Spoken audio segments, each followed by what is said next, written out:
Criminal case తీసుకోవడం అంటే ఈరోజు ఢిల్లీలో ఉన్నటువంటి కౌన్సిల్ జర్నలిజం కౌన్సిల్కి సంబంధించినటువంటి వాళ్ళే విస్తుపోతూ ఉన్నారు.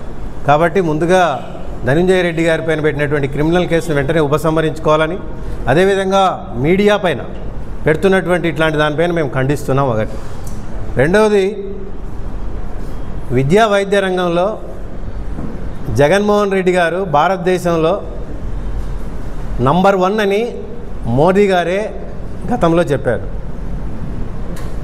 కూటమిలో ఉన్నటువంటి సత్యకుమార్ యాదవ్ గారు మోదీ గారు చెప్పిన మాటని మీరు మోదీ గారితో ఖండింపజేస్తారా అని మేము ప్రశ్నిస్తున్నాం. ఒకటి.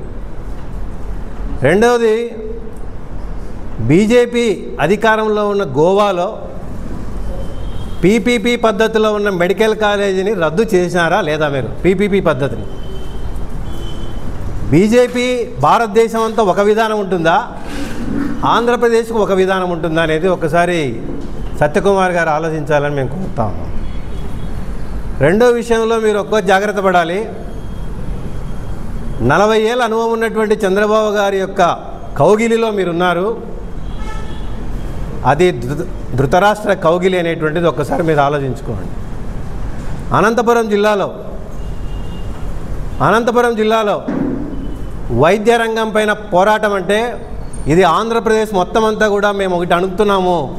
రాష్ట్రంలో ఖచ్చితంగా ప్రభుత్వ మెడికల్ కాలేజీ మనది, ఆంధ్రప్రదేశ్ మనది అనేటువంటి పోరాటంతో ముందుకు పోవాలా. అట్లా పోతేనే ఈ రాష్ట్రంలో మెడికల్ కాలేజీని మనం కాపాడుకుంటామనేటువంటిది వైఎస్ఆర్ కాంగ్రెస్ పార్టీ యొక్క విధానం అని చెప్పేసి ఈ సందర్భంగా నేను తెలియజేస్తాను.